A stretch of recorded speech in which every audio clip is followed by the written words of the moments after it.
Hi everyone, good evening. This is Samit from Talks on Ground.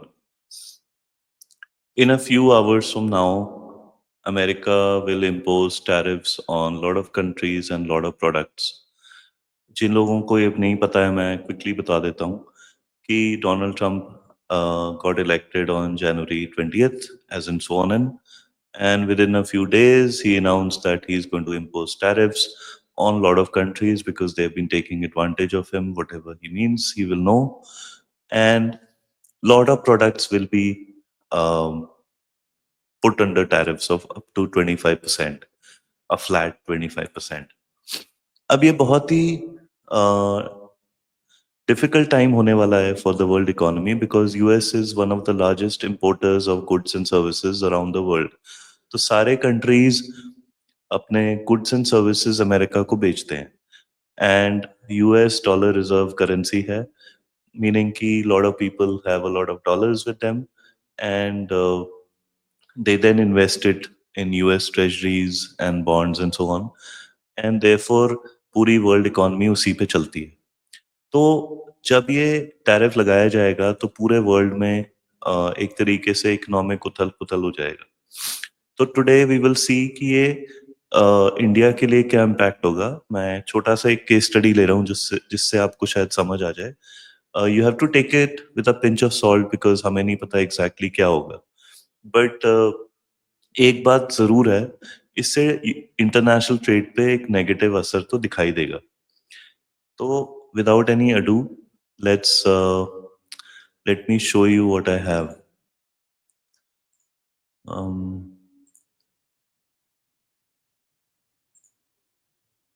Okay, so you can see this. तो US international trade जो जनवरी 2025 में था, ये latest figures हैं एक website से. तो वो कह रहे हैं कि जी यूएस ने ऑलमोस्ट 270 बिलियन का एक्सपोर्ट करा, 400 बिलियन का इंपोर्ट करा. टोटल ट्रेड करीब हो गया 670 बिलियन डॉलर्स, जिसमें कि 131 बिलियन डॉलर्स का डेफिसिट है. सो ये नंबर्स आप थोड़ा सा याद रखना.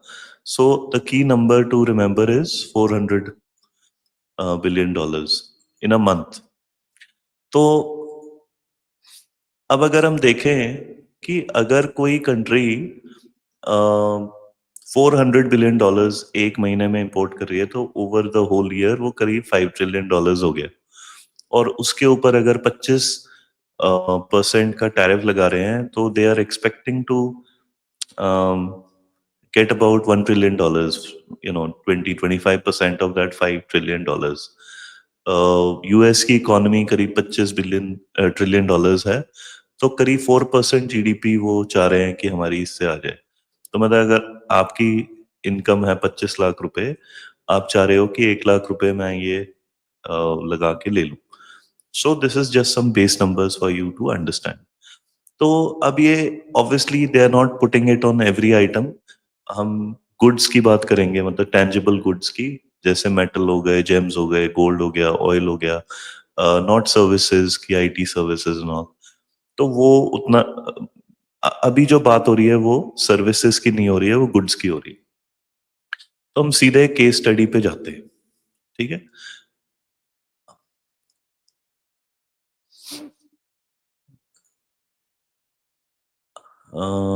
इसको हम ऐसे दिखाएं नहीं, इसको हम ऐसे दिखा देते हैं. तो ये आपको नंबर्स दिख रहे होंगे. तो इसमें आप देखो इंडिया का ज्वेलरी का जो एक्सपोर्ट है टू द यूएस वो करीब 15 बिलियन डॉलर्स का है साल में. फार्मा का करीब 9 बिलियन, मशीनरी 5.6, इलेक्ट्रॉनिक्स 5.3 और मिनरल एंड फ्यूल्स का 5 ट्रिलियन का है, बिलियन का टोटल है 40. तो 40 billion over the whole year India export करता है. ये टॉप आइटम्स मैंने ले लिए हैं. और उसमें से ऑब्वियसली टॉप टू जो हैं वो ज्वेलरी और फार्मा है. तो अगर ये 25% इस पे टैक्स लगाते हैं तो आप अगर ये टॉप टू नंबर्स देखोगे 3.7 और 2.3, तो करीब $6 बिलियन का इस पे इम्पैक्ट है. तो मैंने क्या करा, मैंने थोड़ा सा इस पे ये देखा कि इसमें नेट प्रॉफिट मार्जिन कितना है? तो फार्मास में तो 17-18% है, क्योंकि उसकी जो ओवरऑल कॉस्ट है उसमें लेबर कॉस्ट कम है, एडमिन कॉस्ट में आ जाता है वो। और इसमें कंपेटिटर्स भी आपके आयरलैंड और जर्मनी हैं, लेकिन ज्वेलरी में स्विट्जरलैंड एंड यूएई भी हैं, और उसमें लेबर कॉस्ट ज़्यादा है। इनफैक्ट इंडिया की लेबर कॉस्ट थोड़ी ज़्यादा है उसमें, आप अगर कंपैरिजन करोगे। और नीचे अगर आप रेड में देखोगे, एक 10 का नंबर दिया है, एक 40 का नंबर दिया है, और कंपेटिटर्स का अराउंड 150 148.5 दिया है।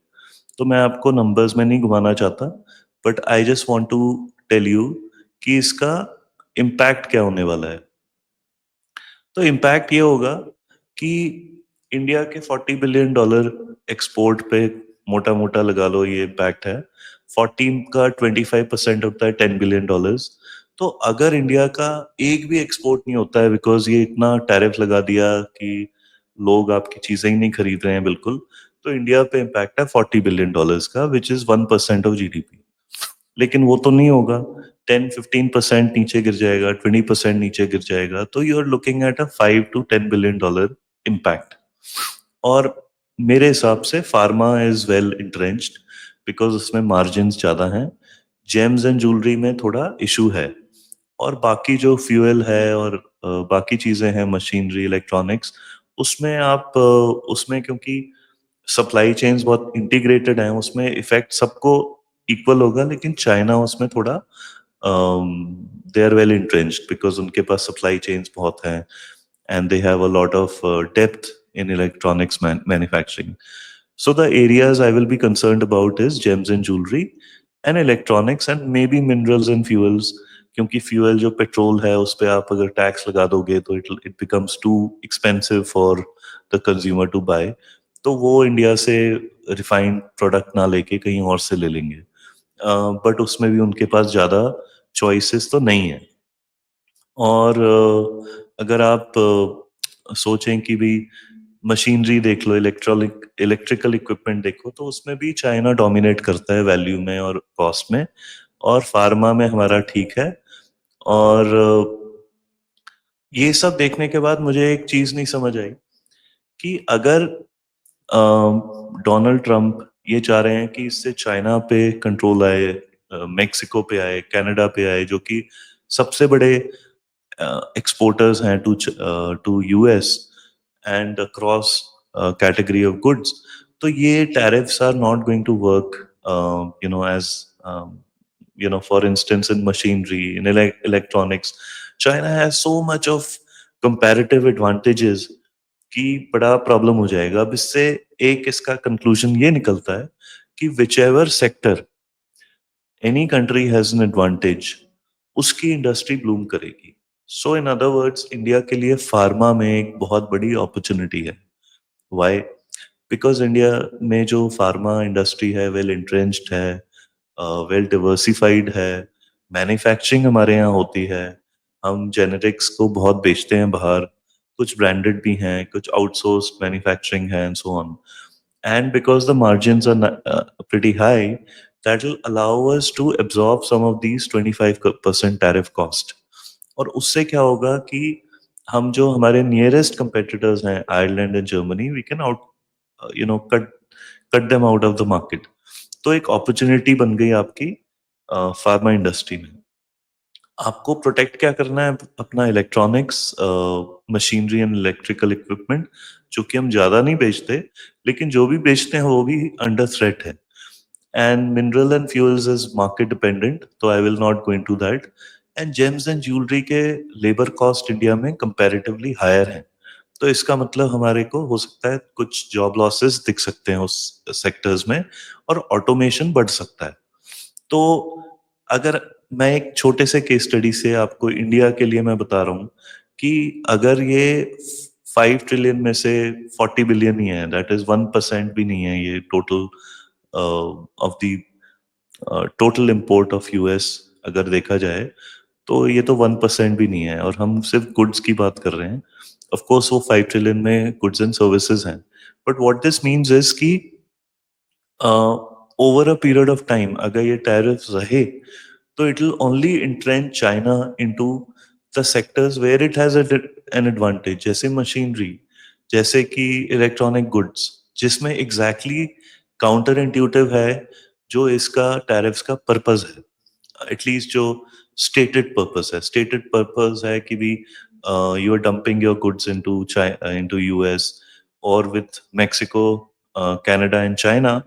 वो चाह रहे हैं कि वो फेंटेनाइल ड्रग जो एक्सपोर्ट कर रहे हैं under the guys of lot of illegal immigration and other trafficking and so on, उसके ऊपर प्रेशर डाला जाए इन कंट्रीज के ऊपर कि भी वो बंद करो। तो मुझे नहीं लगता कि इससे इतना डैमेज होगा at least to a country like China कि वो वो करे जो ट्रम्प चाहते हैं। हाउएवर इससे एक ग्लोबल रीसेट हो सकता है बिकॉज हर इंडस्ट्री में, हर कंट्री में कुछ विनिंग सेक्टर्स, कुछ विनिंग कंपनीज, कुछ विनिंग इंडस्ट्रीज निकल के आएंगी और कुछ लूजर्स निकल के आएंगे।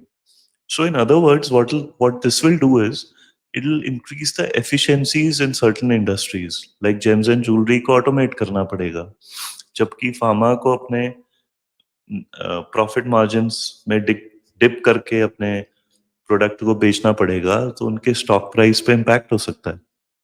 सो these are deep structural issues that will get created. पूरा structure of world economy change हो जाएगा इसकी वजह से। अभी नहीं होगा, अभी पता नहीं लगेगा, but there will be a list of winners and losers. And what can you do? How are you impacted? Are you working in any of these sectors? Are you uh, are you planning to join any of these industries? Are you studying to work in these kind of firms? So you should definitely pay heed to what happens in the next 90 days, because within 90 days I'm sure a lot of countries will come to an agreement with the US कि भाई अच्छा चलो हम आप इस duty को कम करते हैं, उसको बढ़ा देते हैं। So this will completely change the whole global economic framework. You might think कि मैं overstate कर रहा हूँ, but this is how things begin, right? कि फार्मा आपका बढ़ गया तो more people will buy stocks of such companies because वो winner हैं। More investors will follow up and set up factories in that industry. तो India has to be very careful कि भी उनके जो सनराइज सेक्टर्स हैं, जैसे इलेक्ट्रॉनिक्स है, some important sector like machinery and electrical goods है, और जेम्स एंड ज्वेलरी जो आपका एक ट्रेडिशनल एक लेगेसी बिजनेस है, उस पे इम्पैक्ट ना आए। I want to know what you think, और आपको ये वीडियो कैसा लगा, do share it around. And I will like to know more about these issues. मैंने एक बहुत ही हाई लेवल आपको analysis दिया है, but hope you liked it, and this is all from Samit on Talks and Ground. Good night.